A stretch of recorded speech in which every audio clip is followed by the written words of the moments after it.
भगवान ज्ञान गुण सागर जय, कपी सति लोक उजागर जय। रावण का वध करना तुम्हारे बस में नहीं है वनवासी।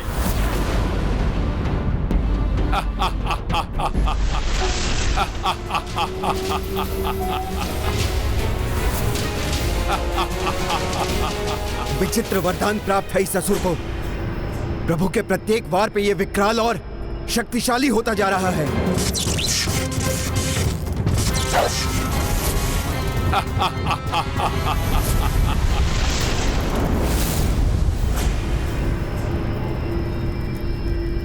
स्वामी लंकेश की शक्ति बढ़ने के साथ साथ मेरे हृदय का कंपन भी बढ़ रहा है। न जाने क्या होने वाला है आज। पति कितना भी अधर्मी क्यों न हो, किंतु पत्नी सदैव पति के हित के लिए ही तत्पर रहती है। महारानी मंदोदरी भी लंकेश का मृत्यु बाण कभी नहीं देंगी। उस बाण को युक्ति से प्राप्त करना होगा।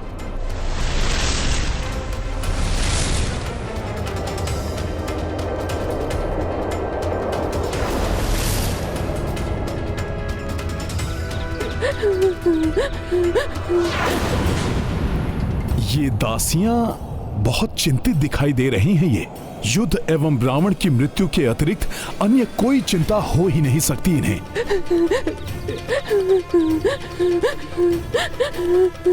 कदाचित इनके वार्तालाप से ही उस मृत्यु बाण तक पहुंचने का कोई सूत्र प्राप्त हो जाए।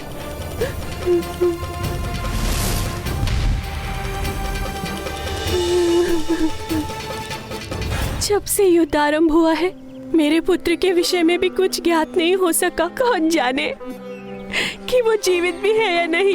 मेरे भी 2 पुत्र थे। युद्ध आरंभ होने के पश्चात उनके बारे में कुछ ज्ञात नहीं हो पा रहा है। पता नहीं क्या होगा उनका। मुझे तो हम सबका भविष्य अंधकार में दिखाई दे रहा है। सब भविष्य के लिए चिंतित हैं। तो विभीषण जी, इस समय वो मृत्यु बाण है कहाँ? भाभी मंदोदरी को इसके विषय में अवश्य ज्ञान होगा। रावण का मृत्यु बाण प्राप्त करने के लिए मैं उसके महल में जाऊंगा, भले ही इसके लिए मुझे कुछ भी करना पड़े। प्रभु श्री राम के काज के लिए मुझे स्वांग रचना पड़ेगा।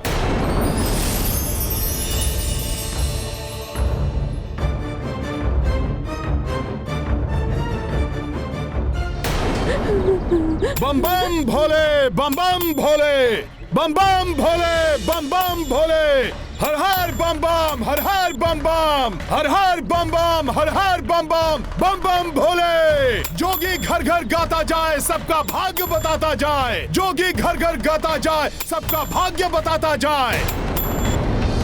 बम बम भोले, बम बम भोले। अरे देखो, कोई जोगी आ रहा है। बम बम भोले, बम बम भोले। हाँ, बड़े ही पहुँचे हुए जोगी लग रहे हैं ये।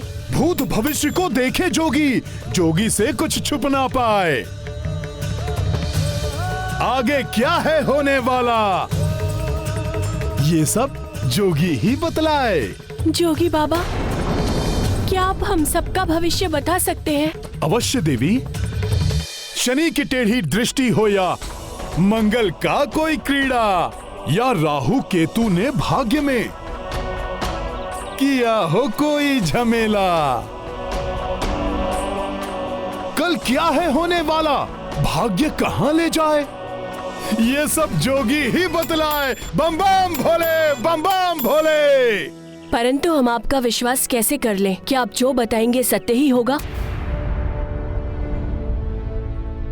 हर हर बम बम, हर हर बम बम। भाग्य का लेखा मिट ना पाए, पर हर ज्वर का होता उपाय।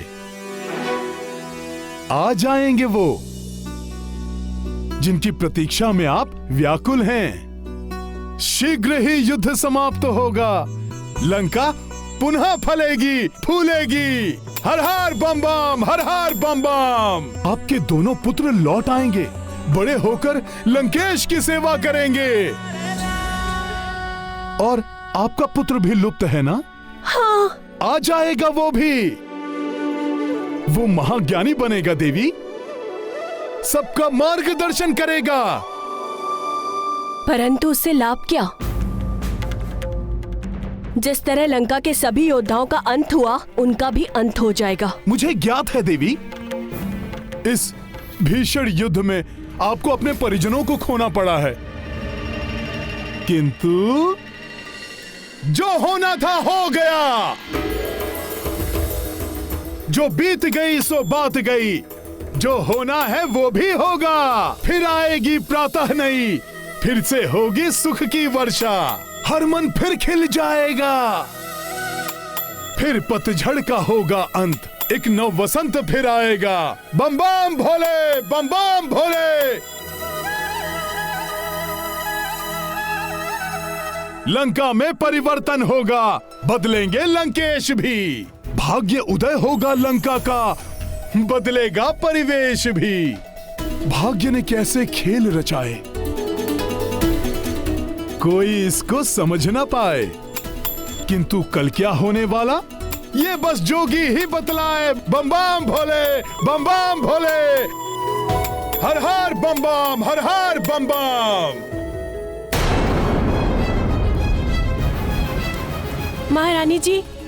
महारानी जी, हस्तक्षेप के लिए क्षमा चाहूंगी महारानी जी। वो बाहर एक तेजस्वी जोशी आए हैं, श्रेष्ठ भविष्यवक्ता है वो। यदि आप कहें तो उन्हें लंका के राज मंदिर में लेकर आओ। जो आज्ञा आपकी।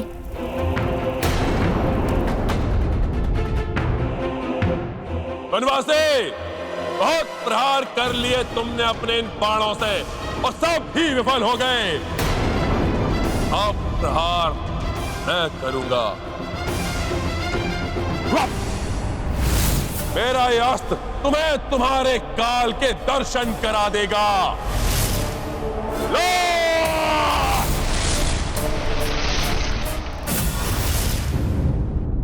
बम बम भोले, बम बम भोले, बम बम भोले।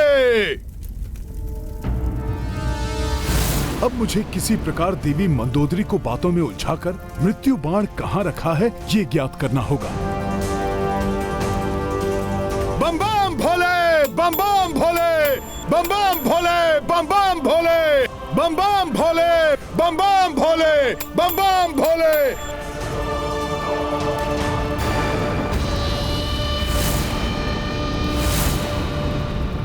ये जोगी कुछ परिचित से प्रतीत हो रहे हैं। ये कहीं तो देखा है मैंने इन्हें। क्या महारानी मंदोदरी ने मुझे पहचान लिया? यदि ऐसा हुआ तो बड़ा अनर्थ हो जाएगा। मैं इनसे मिल भी चुकी हूँ, कहीं ये। प्रणाम महारानी। हर हर महादेव।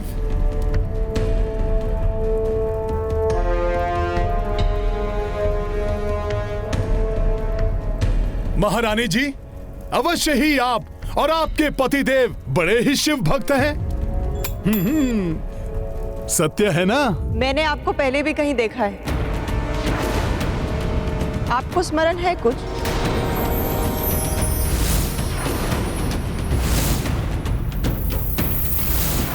अब क्या करूं? मिथ्या संभाषण में कर नहीं सकता और सत्य कहा तो अनर्थ हो जाएगा। बताइए ना ज्योतिषी महाराज जी, क्या मेरी आपसे पूर्व काल में भी भेंट हो चुकी है?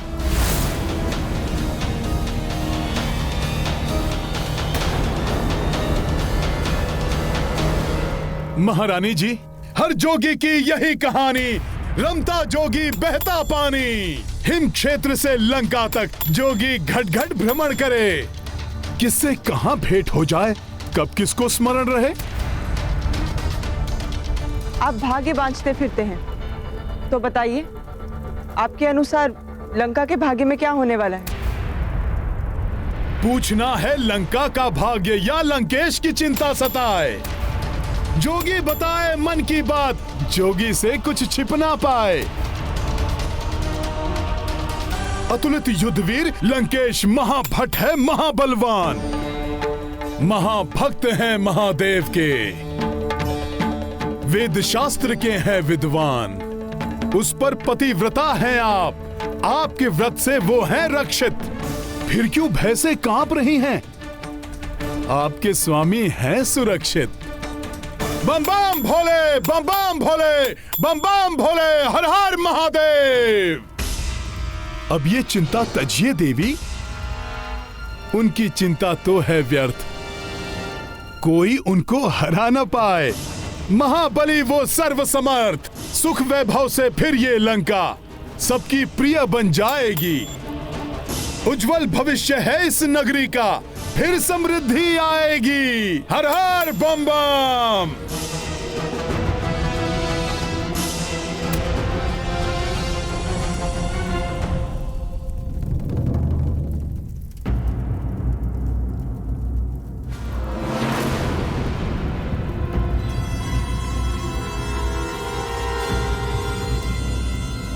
किंतु यहां तो नहीं, किंतु ये कैसे हो सकता है?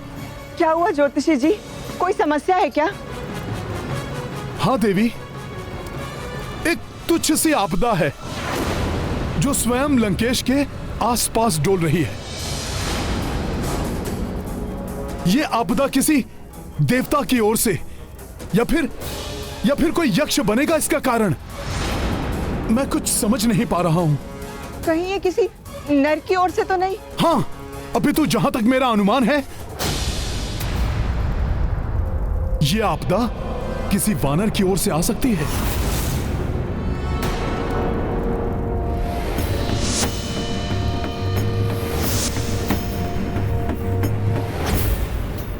तब तो अवश्य वो वानर हनुमान होगा।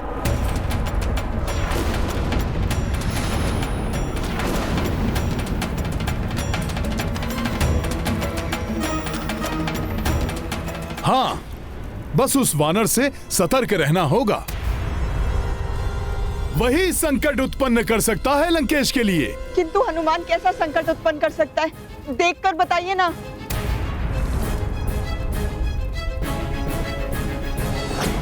प्रतीत हो रहा है जैसे हनुमान किसी वस्तु को ढूंढने में लगा हुआ है। अनुमानतः उसे बाहर से लंका में लाया गया है। ऐसी वस्तु क्या हो सकती है? सोची देवी, कोई ऐसी वस्तु जिसे छुपाकर किसी गुप्त स्थान पर रखा गया हो, जो किसी के हाथ लग जाए तो लंकेश संकट में पड़ सकते हैं। मेरा ग्रंथ किसी अस्त्र की ओर इंगित कर रहा है। कोई बाण है क्या?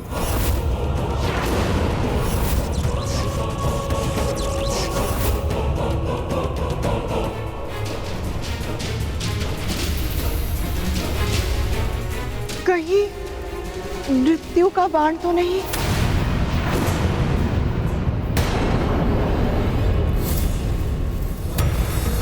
हाँ, वही होगा। अवश्य ही हनुमान मृत्यु के बाण को खोजने में लगा हुआ है। देवी, आप शीघ्र जाइए और सुरक्षित कीजिए उस बाण को। आप उचित कह रहे हैं ज्योतिषी जी, मैं अब उसे अपने नेत्रों के समक्ष ही रखूंगी।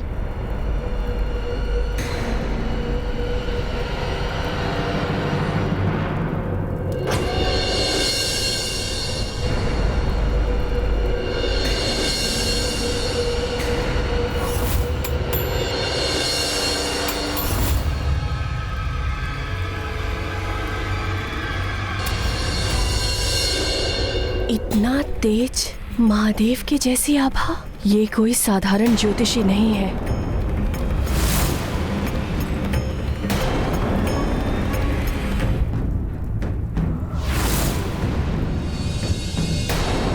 कौन हो तुम?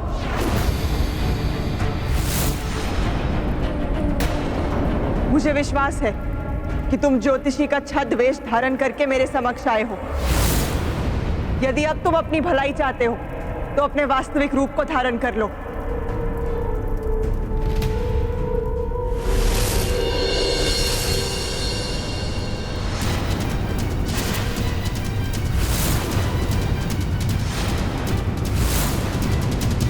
हनुमान,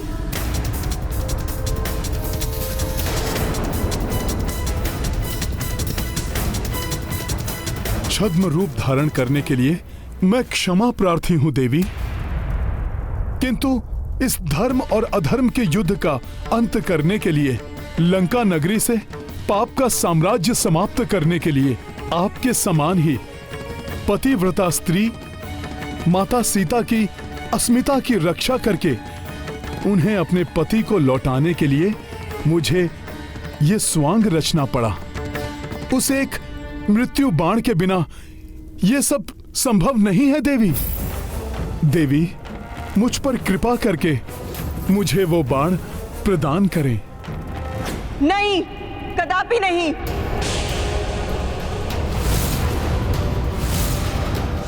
किंतु देवी, बस,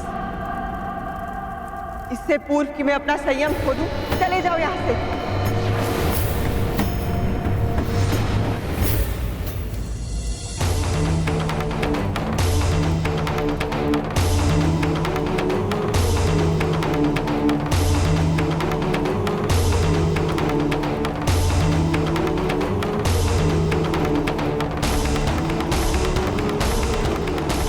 देवी, मुझे क्षमा करें। उस बाण को लिए बिना मैं यहां से नहीं जा सकता। हनुमान, मैं श्राप दे सकती हूँ तुम्हें। एक पतिव्रता स्त्री के श्राप में इतनी शक्ति होती है कि संपूर्ण ब्रह्मांड में हाहाकार मचा दे। शांत देवी, शांत। आपने पूर्व काल में मुझे एक वचन दिया था। जब ऋषिवर दुर्वासा ने लंकेश को क्षमा दान दिया था। देवी, स्मरण कीजिए। स्मरण रहे, रावण को जीवन दान हनुमान की विनती से प्राप्त हुआ है। अतः भविष्य में हनुमान के इस उपकार का प्रतिफल देना होगा।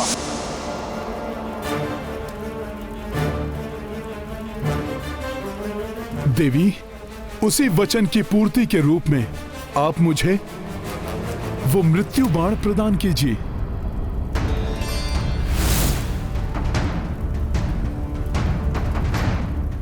अन्यथा यह युद्ध अनवरत चलता रहेगा और तब न जाने कितना विध्वंस और होगा। कदाचित यह संपूर्ण लंका ही एक पतिव्रता स्त्री की मर्यादा की रक्षा करते हुए प्रभु के कोप की भेंट चढ़ जाए। एक स्त्री से उसके पति की मृत्यु का साधन मांग रहे हो तुम, हनुमान? कोई पतिव्रता स्त्री ऐसा कैसे कर सकती है?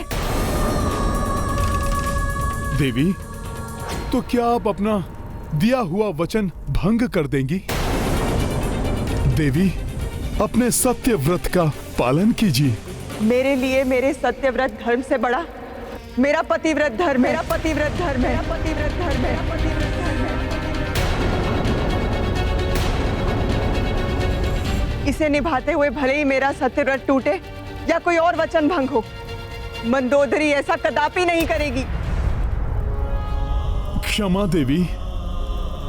प्रभु श्री राम के कार्य के प्रति पूर्णतया समर्पित मैं अधिक उत्साह में आकर यह भुला बैठा था कि मैं एक पतिव्रता स्त्री से उसके पति की मृत्यु का साधन मांग रहा हूं।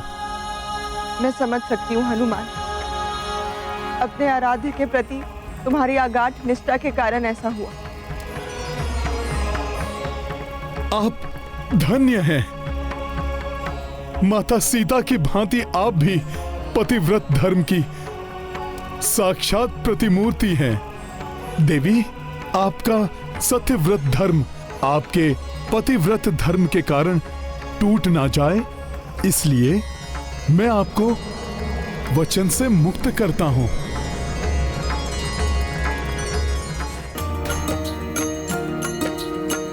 मंदोदरी सदा पतिव्रत धारी और कपि सत्यव्रत अनुचारी। प्राप्त वचन अंजनी सुतवारी, अबला कृतज्ञ भैया भारी। राम सिया राम जय हनुमान। राम सिया राम जय हनुमान, ये गाथा महाबली हनुमत की, रुचिकर लीला राम भगत की। जय जय जय रघुनंदन राम, जय जय जय महाबली हनुमान, जय जय जय रघुनंदन राम, जय जय जय महाबली हनुमान।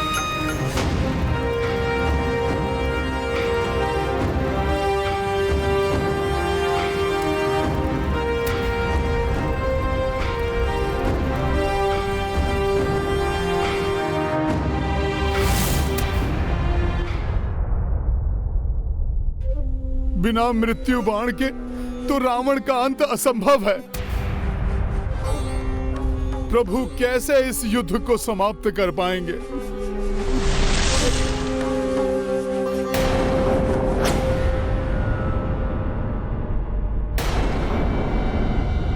कोई मेरा पीछा कर रहा है क्या? कोई दिखाई नहीं दे रहा है। कौन है जो अदृश्य होकर मेरा पीछा करने का दुस्साहस कर रहा है? बार बार पीछे मुड़कर मत देखो। मैं इस समय मृत्यु काल रूप में हूँ। इस रूप के दर्शन मनुष्य को मात्र उनके अंतिम समय में ही दिखाई देते हैं। इस रूप के दर्शन का अर्थ है मृत्यु के मुख में चले जाना। अच्छा, आप यमराज जी हैं, मृत्यु के देवता? हाँ हनुमान, मैं यमराज ही हूँ। जब यमराज जी स्वयं यहाँ पर हैं, तो अब मुझे रावण की मृत्यु बाण प्राप्त करने से कोई रोक नहीं सकता।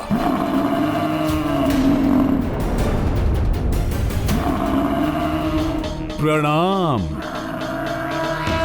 रक्षराज रावण की मृत्यु का समय आ गया है। मैं उसी के प्राण हरने अपना मृत्यु पाश लेकर निकला हूँ, किंतु मुझे भय है कि मैं अपने उद्देश्य में असफल ना हो जाऊं। रावण का मृत्यु बाण उसी के अधिकार में है, जिसे उसने अपने भवन में कहीं छुपा कर रखा है।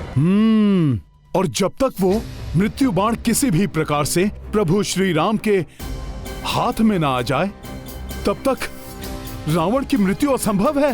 हाँ हनुमान, यदि वो मृत्यु बाण ना मिले तो मैं यमराज होकर भी अपना धर्म और कर्तव्य पालन में विफल हो जाऊंगा।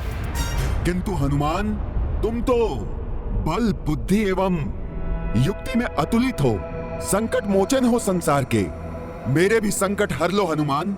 किंतु मैं भी तो महारानी मंदोदरी से वो मृत्यु बाण प्राप्त करने में विफल हो गया हूँ। हनुमान, विफलता का अर्थ पराजय मानकर बैठ जाना नहीं होता। सफलता प्रयास करके ही प्राप्त होती है। सोचो हनुमान, कोई तो उपाय होगा इस बाण को प्राप्त करने का, कोई युक्ति, कुछ तो ऐसा होगा जिससे वो अधर्मी अपनी मृत्यु से ना बच पाए, उसका हृदय भी मेरे काल रूप के दर्शन से दहल जाए, मृत्यु का भय समा जाए उसके मन में। मृत्यु का भय अवश्य दहल जाएगा उसका हृदय आपके काल रूप के दर्शन से। मृत्यु का भय बहुत बड़ा होता है यमराज जी। उस अधर्मी को आप अपने इस मृत्यु काल रूप का दर्शन दीजिए। कहिए कि उसका अंत समय आ गया है। अवश्य ही भयभीत हो उठेगा वो कि बिना मृत्यु बाण के उसका अंत समय कैसे आ सकता है, और तब वो स्वयं हमें अपने मृत्यु बाण तक लेकर जाएगा। हाँ हनुमान, युक्ति तो अच्छी सुझाई है तुमने। मैं शीघ्र ही जाकर उसे दर्शन देता हूँ। मेरा ये अस्त्र तुम्हें तुम्हारे काल के दर्शन करा देगा। लो!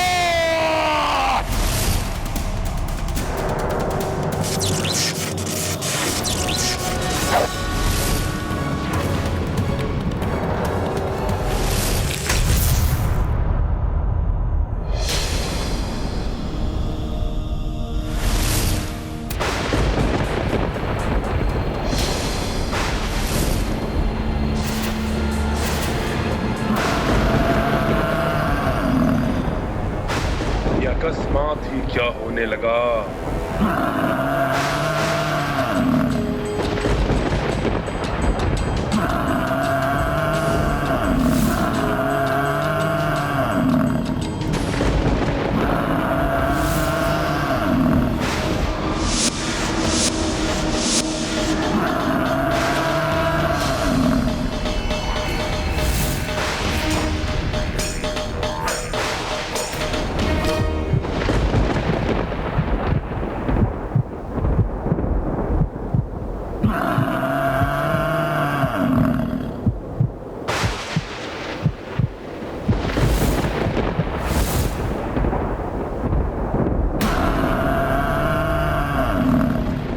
ये तो कालदेव है, मृत्यु काल रूप में। ये कैसे संभव है? मेरी मृत्यु का बाण तो मेरे पास ही सुरक्षित है। ये सब क्या होने लगा अकस्मात ही? ये रावण एकाएक भयभीत कैसे हो उठा?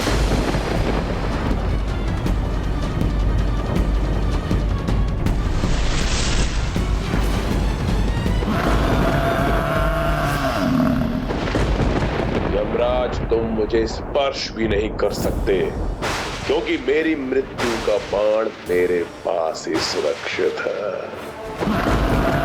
रावण, अब तुम्हारे अंत का समय आ गया है। अब तुम्हें मृत्यु के मुख में जाने से कोई नहीं बचा सकता। नहीं, असंभव है ये कैसे हो सकता?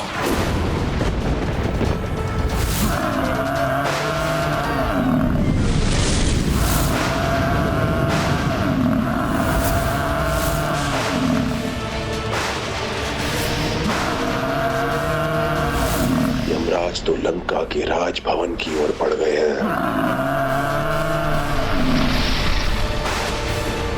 कहीं यमराज मेरी मृत्यु का बाण लेने के लिए तो लंका नहीं जा रहे। मैं कदापि ऐसा नहीं होने दूंगा। मुझे शीघ्र जाकर देखना चाहिए। अब तुम्हें मृत्यु के मुख में जाने से कोई नहीं बचा सकता।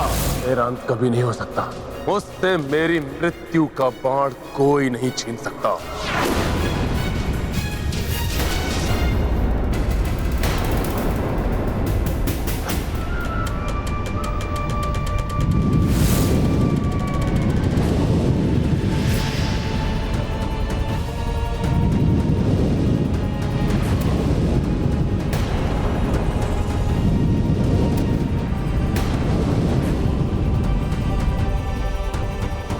भले ही रावण बारंबार जीवित होता रहे, किंतु मेरे प्रहार नहीं रुकेंगे।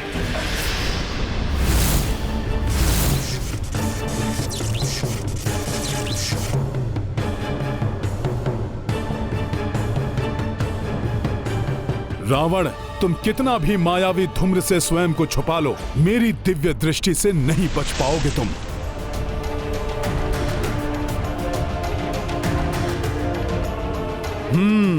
तो इस धूम्र के पीछे छुपकर ये राक्षस अपनी माया से दो रूप बना रहा है, जिससे कि एक रूप यहां युद्ध करता रहे और दूसरा रूप मृत्यु बाण तक जा सके। तो मेरी युक्ति में तुम फंस ही गए रावण। तुम स्वयं मुझे उस मृत्यु के बाण तक लेकर जाओगे।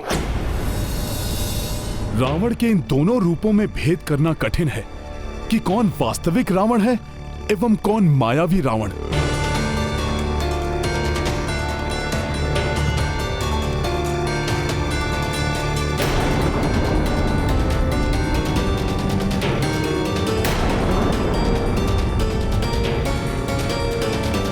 रावण, बहुत चतुर समझते हो ना स्वयं को, किंतु मैं तुम्हारा पीछा नहीं छोड़ूंगा।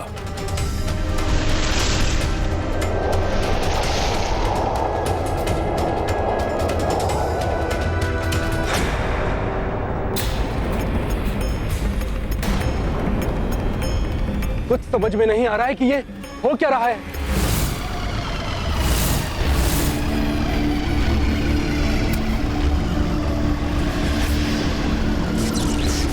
क्या देख रहे हो वनवासी? बहुत प्रहार कर लिए तुमने, अब मेरा भी प्रहार देखो।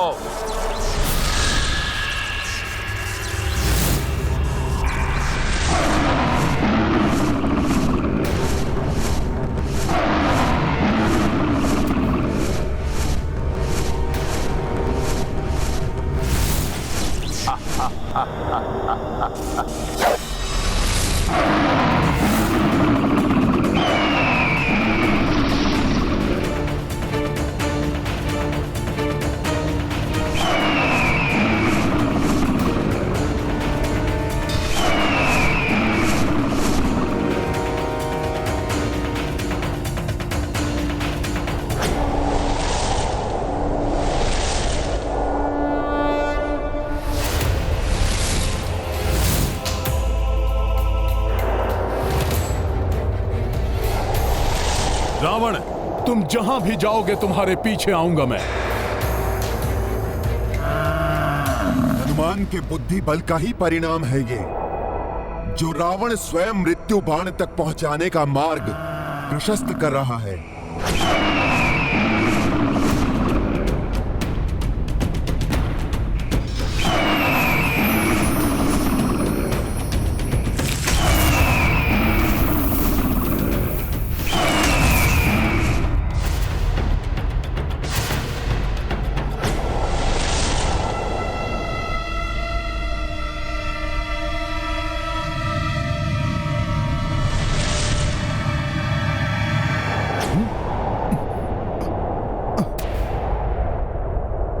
ये क्या?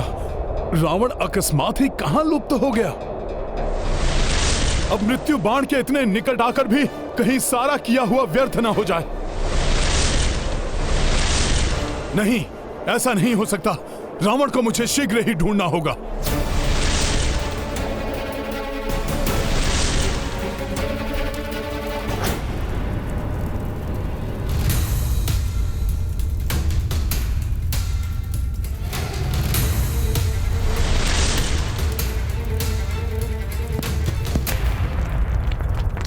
वो है लंकेश, किंतु वो मायावी छिद्र तो बंद हो रहा है।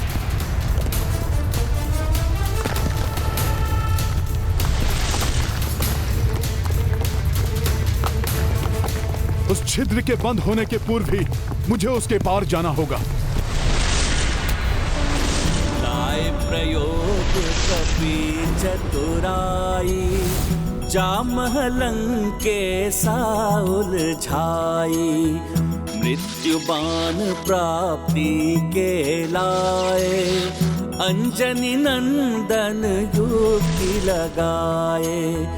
रावण मार्ग स्वयं की प्रशस्ता, हनुमत आगे कोसि विवशता।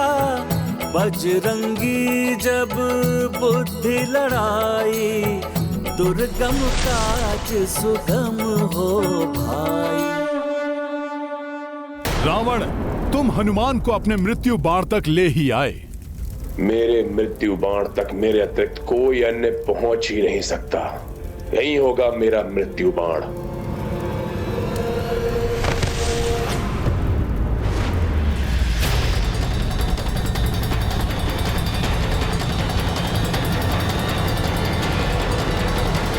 कोई नहीं है, कदाचित भ्रम हो गया था मुझे।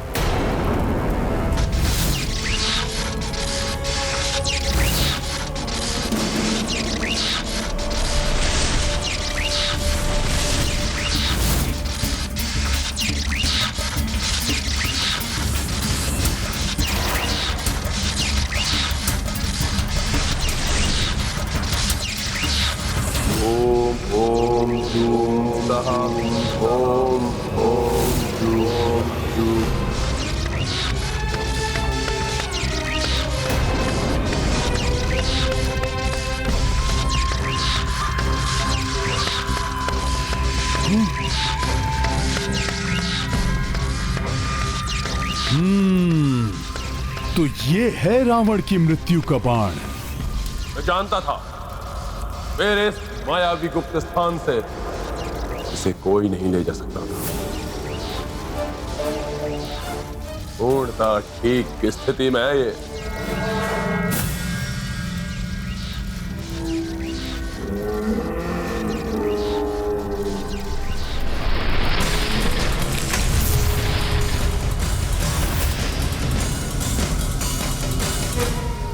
अब जाकर उस वनवासी को समाप्त करता हूं। बहुत अस्त्र चला लिया उसने।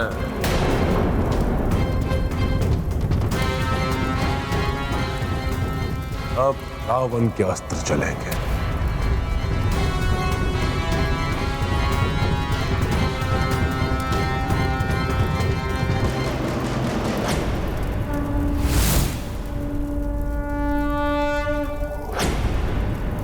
रावण, अब सुरक्षित नहीं रहेगा तुम्हारा यह मृत्यु बाण, और ना ही तुम सुरक्षित रह पाओगे। जय श्री राम।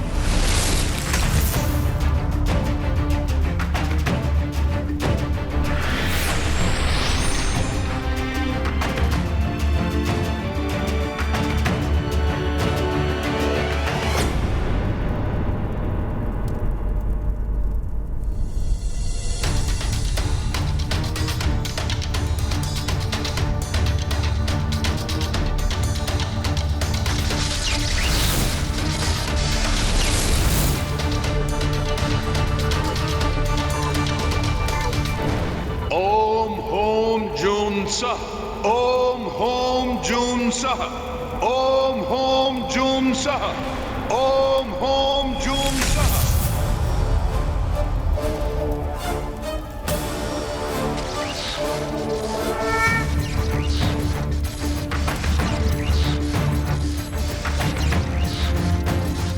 अब इसे लेकर मैं शीघ्र ही मेरे प्रभु के पास जाऊंगा और तब प्रभु अविलंब वध कर देंगे इस राक्षस राज रावण का और इसके साथ ही अंत हो जाएगा इस पाप के साम्राज्य का।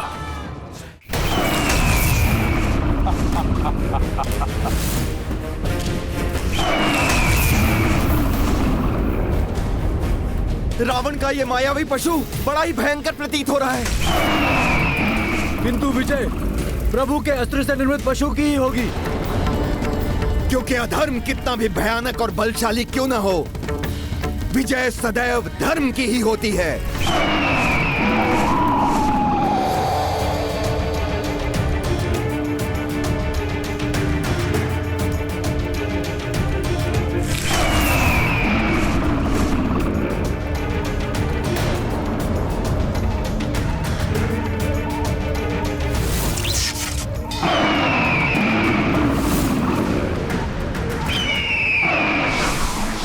के मेघ छट गए।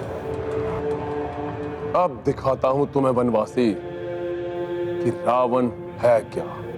मुझे शीघ्र ही अपना कार्य संपन्न करके यहां से निकलना होगा। ये क्या कर रहे हो हनुमान? क्या कर रहे हो हनुमान? क्या कर रहे हो हनुमान?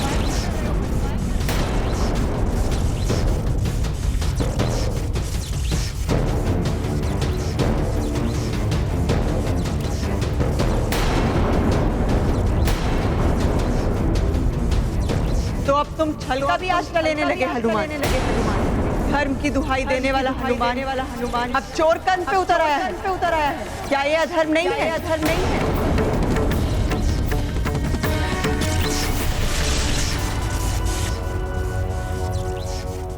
क्या सोच रहे हो हनुमान?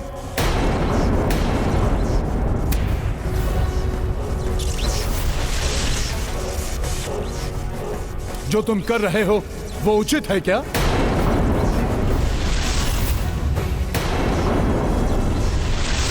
क्या अधर्म से प्राप्त किए गए इस बाण को तुम्हारे मर्यादा पुरुषोत्तम प्रभु स्वीकार कर लेंगे? नहीं, प्रभु इसे कदापि स्वीकार नहीं करेंगे। हनुमान को ऐसा कार्य शोभा नहीं देता, अपराध है ये। मैं ये क्या करने जा रहा था? धर्म की रक्षा के लिए अधर्म का आश्रय? उचित तो यही होगा तुम्हारे लिए हनुमान कि अधर्म मत करो, लौट जाओ यहाँ से। अधर्म तो रावण ने किया है देवी। इस मृत्यु बाण को यमराज से छीनकर मैं तो न्याय कर रहा हूं। विधाता ने जो भाग्य में लिखा है उसे कोई भी परिवर्तित नहीं कर सकता। मैं भले ही चौर कर्म कर रहा हूं, किंतु ये धर्म की रक्षा के लिए है। मैं अपने किसी निजी स्वार्थ के लिए ये सब नहीं कर रहा हूं। अतः ये कदापि अधर्म नहीं है। तुम्हारे प्रयास व्यर्थ हो जाएंगे हनुमान। अधर्म का कलंक भी लग जाएगा तुम्हारे मस्तक पर। हनुमान तो असमंजस में फंस गए। इस दुविधा से निकलना होगा हनुमान को। यदि हनुमान रावण का मृत्यु बाण लेकर नहीं गए तो इस युद्ध का अंत कैसे हो पाएगा? प्रभु श्री राम के प्रयास विफल होते जाएंगे। नहीं, प्रभु श्री राम कदापि अधर्म का साथ नहीं देंगे। मुझे ये मृत्यु बाण यहीं छोड़ना होगा।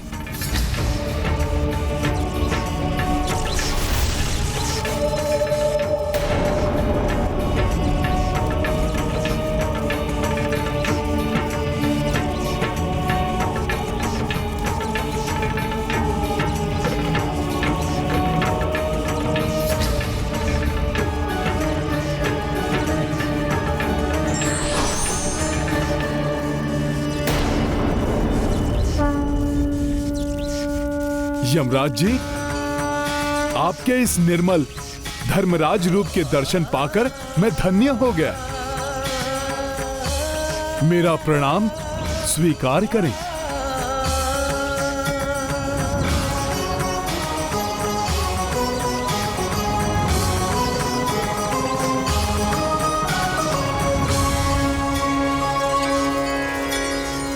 हनुमान, धर्म अधर्म की दुविधा में पड़ गए हो। हाँ धर्मराज जी। ये अधर्म नहीं है हनुमान, अपितु तुम तो इस बाण को उसके उचित स्थान पर पहुंचाकर धर्म संगत कार्य कर रहे हो। किंतु है तो ये चौर कर्म ही ना, इसे मेरे प्रभु कदापि स्वीकार नहीं करेंगे।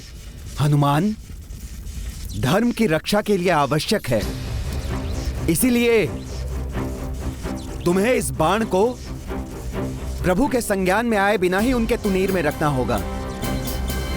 इस प्रकार जैसे ही रावण के जीवन की अंतिम घड़ी आएगी, उसका मृत्यु बाण प्रभु के हाथ में आ जाएगा। किंतु ये तो पूर्णतया धर्म के विरुद्ध होगा, प्रभु के साथ छल होगा ये। नहीं हनुमान, कोई छल नहीं, कोई धर्म के विरुद्ध कृत्य नहीं होगा ये। मैं धर्मराज तुम्हें अधर्म का कार्य करने को कैसे कह सकता हूं भला? हनुमान, अधर्म तो तब होगा जब रावण का मृत्यु काल आने पर भी प्रभु श्री राम के हाथों से मृत्यु प्राप्त नहीं हो पाएगी। किंतु धर्मराज जी, कभी कभी बड़े उद्देश्य को पूर्ण करने के लिए छोटी छोटी भूलों की अपेक्षा करनी पड़ती है। यमराज जी का कथन सत्य है, किंतु मेरे प्रभु श्री राम के लिए तो ये सर्वथा अनुचित और अधर्म ही है। क्या उनके बिना संज्ञान के ये कार्य करना अनुचित नहीं होगा? धर्मराज जी, बिना प्रभु के संज्ञान में यदि मैंने उनकी तुनीर में मृत्यु बाण रखा तो ये अधर्म और अनुचित होगा। हनुमान, अधर्म तो तब होगा जब रावण का मृत्यु काल आने पर भी प्रभु श्री राम के हाथों से मृत्यु प्राप्त नहीं हो पाएगी।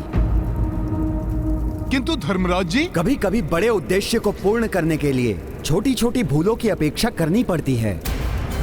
मैं तुम्हें ऐसी ही एक कथा सुनाता हूं जिससे तुम धर्म और अधर्म की दुविधा से बाहर निकल सकोगे।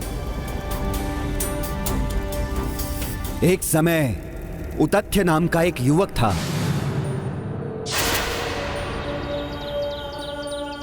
एक श्राप के कारण उसकी बुद्धि नष्ट हो चुकी थी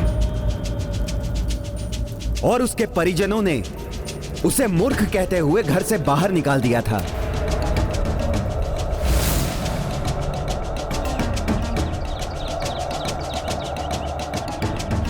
भले ही उतथ्य बुद्धिहीन है, किंतु उसमें एक बहुत ही अच्छा गुण है। हनुमान, वो कभी झूठ नहीं बोलता था। एक समय महादेव, शिव और नंदी ने उतथ्य के सत्यवाचन की परीक्षा लेने का निर्णय किया।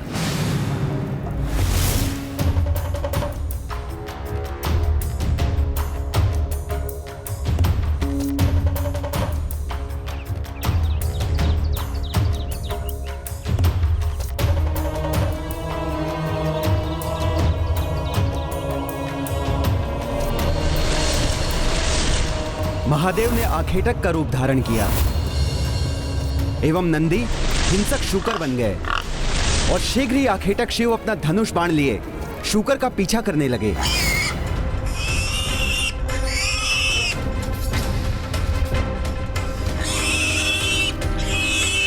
हिंसक शूकर भागते भागते उतथ्य की ओर आने लगा। भय के मारे उतथ्य के मुख से अकस्मात ही देवी आदि शक्ति का प्रथम बीज मंत्र प्रस्फुटित हुआ।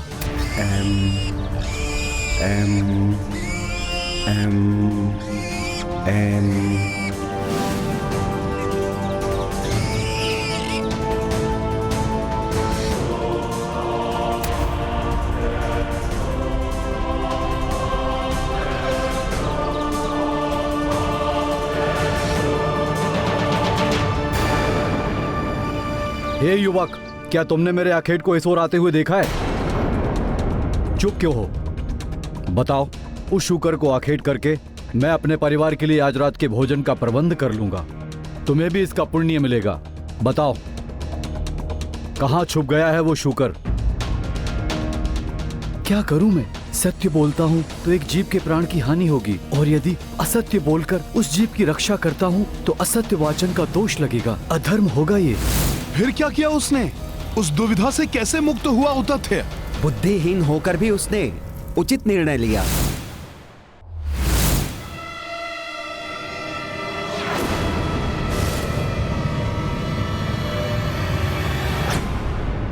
शूकर उस ओर गया है।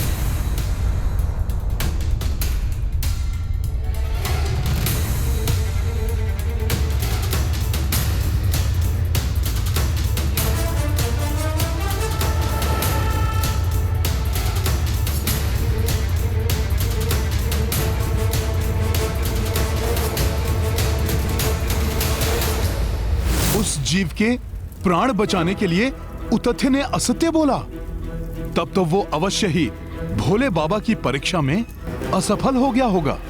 हनुमान, असत्य बोलकर भी उसने धर्म का पालन किया था।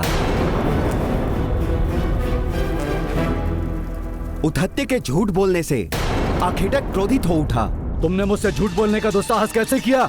सब तो यही कहते हैं कि तुम कभी भी असत्य वाचन नहीं करते हो। अब तुम्हें तुम्हारे दुस्साहस का दंड अवश्य मिलेगा। हाँ, मैंने असत्य बोला है, लेकिन मेरे छोटे से असत्य ने उस निर्दोष जीव के प्राण की रक्षा की है। मेरे इस छोटे से अधर्म से एक बड़ा धर्म का कार्य हुआ है।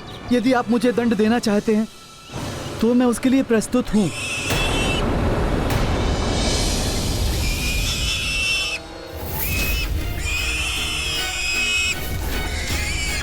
ये क्या? ये शूकर यहाँ वापस क्यों आ गया?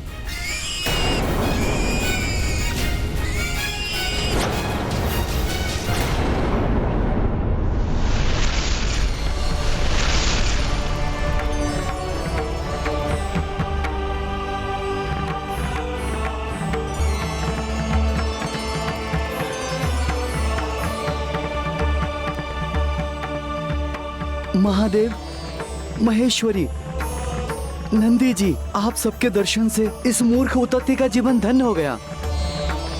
आप सबके चरणों में मेरा प्रणाम। उठो तथ्य, भले ही तुमने मिथ्या वचन कहे, किंतु कोई अधर्म नहीं हुआ है तुमसे। मेरी परीक्षा में सफल रहे तुम। मुझे दुविधा से उबारकर आपने मुझ पर बहुत बड़ा उपकार किया है प्रभु।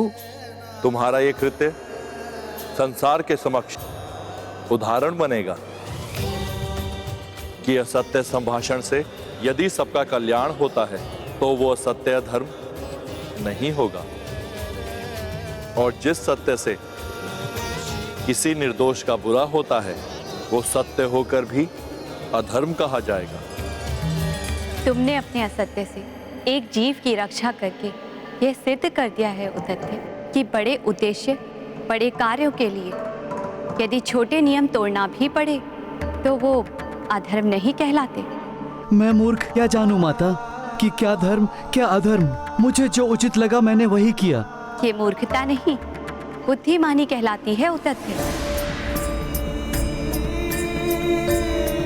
और यही नहीं, तुम्हारे मुख से अनायास ही मेरे प्रथम बीज मंत्र एम का प्रस्फुटन भी हुआ है। अतः मैं तुम्हें आशीर्वाद देती हूँ कि आज से तुम मूर्ख उतथ्य नहीं, महामुनि उतथ्य के नाम से जाने जाओगे। मैं कृत हूँ माता। आप सबको कोटि कोटि नमन। तुम्हारा कल्याण हो उतथ्य। परिस्थितियों के अनुसार ही ये निश्चित होता है कि कौन सा कार्य धर्म संगत है और कौन सा अधर्म है। अर्थात इस धरती से अधर्म एवं पाप का बोझ उतारने के लिए अधर्मी रावण का अंत होना आवश्यक है, और इसके लिए यहां से मृत्यु बाण को इस प्रकार ले जाना अधर्म नहीं है। तुम्हारा कार्य पूर्णतः धर्म संगत है हनुमान, किंतु अभी भी एक दुविधा उत्पन्न हो सकती है। अब कैसी दुविधा धर्मराज जी?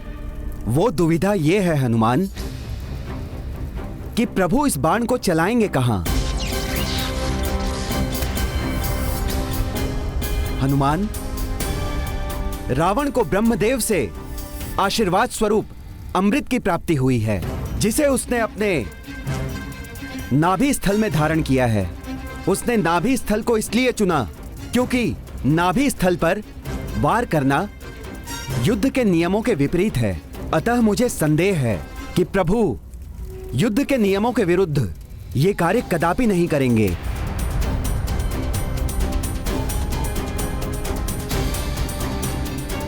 फिर ऐसी स्थिति में क्या करना चाहिए धर्मराज जी?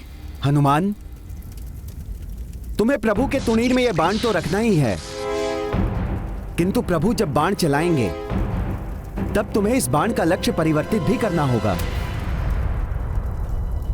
प्रभु राम के बाण की दिशा को परिवर्तित करने का वचन देना होगा तुम्हें मुझे। भविष्य में मेरे आदेश पर तुम ऐसा करोगे। मैं अंजने हनुमान आपको वचन देता हूँ कि आपकी आज्ञा के अनुसार उचित समय आने पर मैं प्रभु राम के बाण की दिशा को परिवर्तित करूंगा। बाल्यावस्था में ऋषिवर अगस्त ने भी मुझसे यही वचन लिया था। ऋषिवर अगस्त को भी ये ज्ञात था कि ब्रह्मा जी से प्राप्त अमृत को रावण ने अपनी नाभि में छुपा कर रखा है। हनुमान, अब तो तुम्हारे मन में कोई संशय नहीं है ना? जब धर्मराज ने मुझे स्वयं इस संशय से निकाल लिया, ऋषिवर अगस्त ने भी मुझसे वचन लिया, तब कैसे मैं इतने महत्वपूर्ण कार्य को करने से पीछे हट सकता हूं?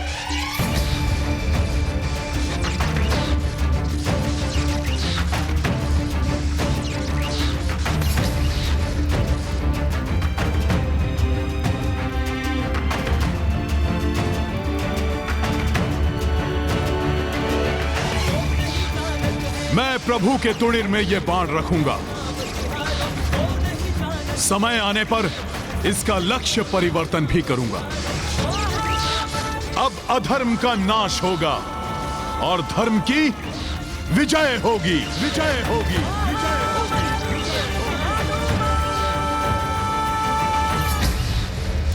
मेरे प्रभु श्री राम की विजय होगी। राम की विजय होगी। राम की विजय होगी।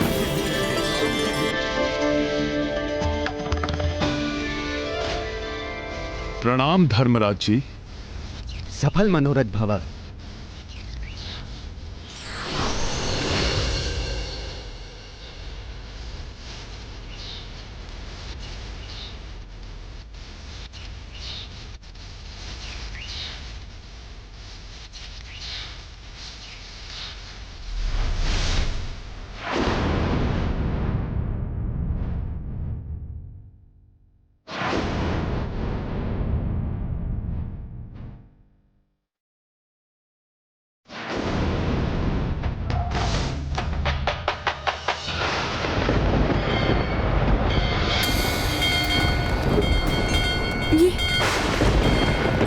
ये क्या? ये अकस्मात क्या होने लगा? कहीं ये किसी बड़े अशुभ का संकेत तो नहीं है? शब्द विजय पर्याय कपीसा, बल अपार मुख तेज रवीसा। रावण दुष्ट का मृत्यु बाणा, प्राप्त किए देखो हनुमाना। रघुनंदन रावण की लड़ाई, अंत चरण हनुमत पहुँचाई।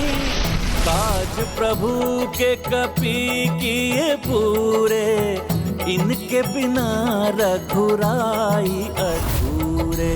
हनुमत की रुचिकर लीला, राम भगत की जय जय राम, जय जय जय महाबली हनुमान।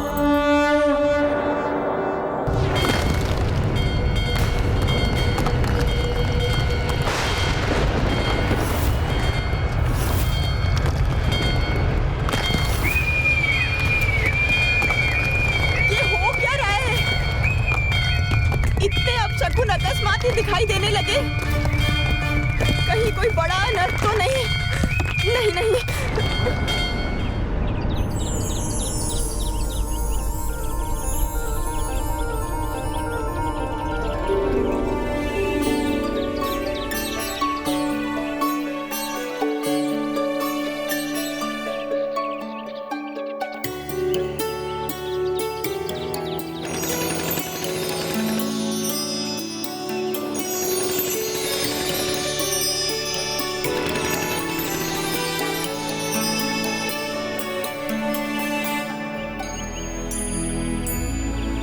ये सब, ये शुभ शकुन आज मुझे बड़े ही सुख का आभास हो रहा है। अवश्य ही ये अपशकुन अनर्थ की ओर संकेत कर रहे हैं। प्रभु,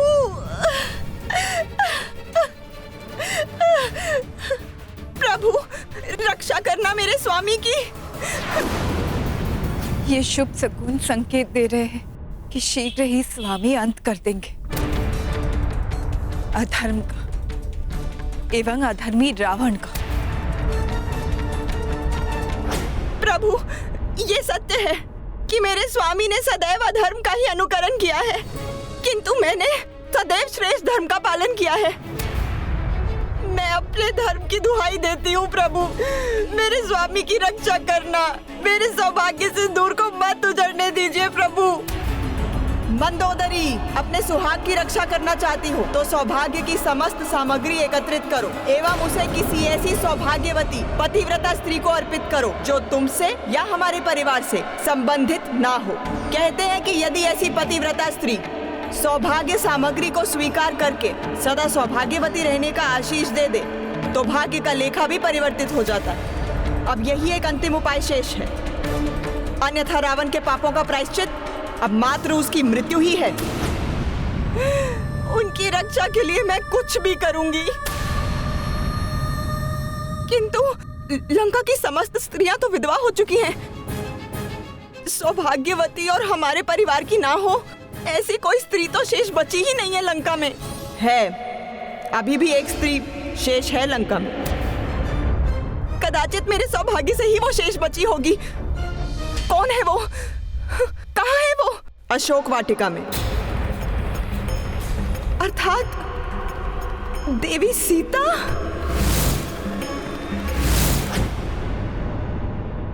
सौभाग्यवती एवं पतिव्रता होने के कारण सीता सौभाग्य सामग्री को ठुकरा भी नहीं सकती।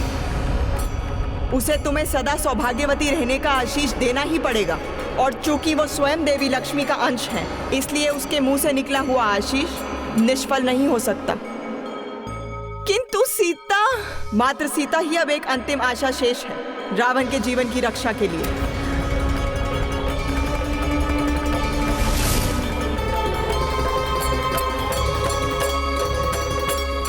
अब इस राक्षस के जीवन की कोई आशा शेष नहीं है। इसकी मृत्यु का बाण प्रभु के तुणिर में पहुंच चुका है।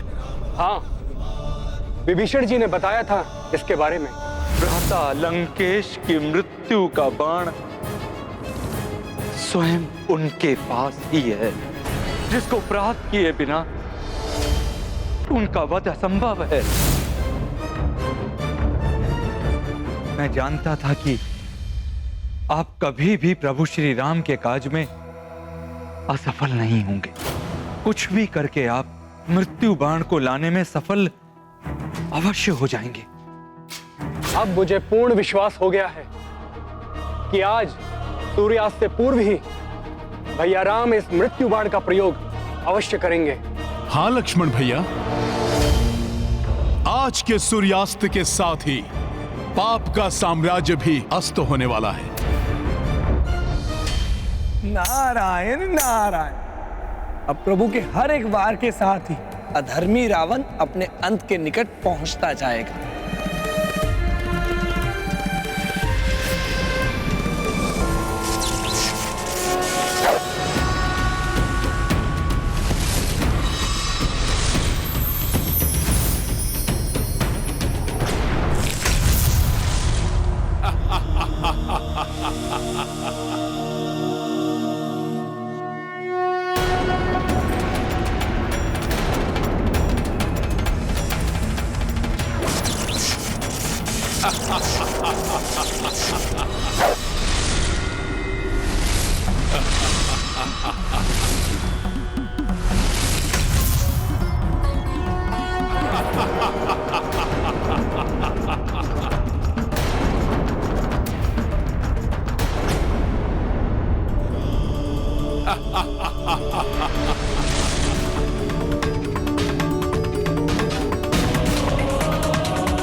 देखना, अब प्रभु निकालेंगे रावण की मृत्यु का बाण।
राम भक्त महाबली हनुमान को जानना हो तो चैनल को सब्सक्राइब करें और बेल आइकॉन दबाना न भूलें।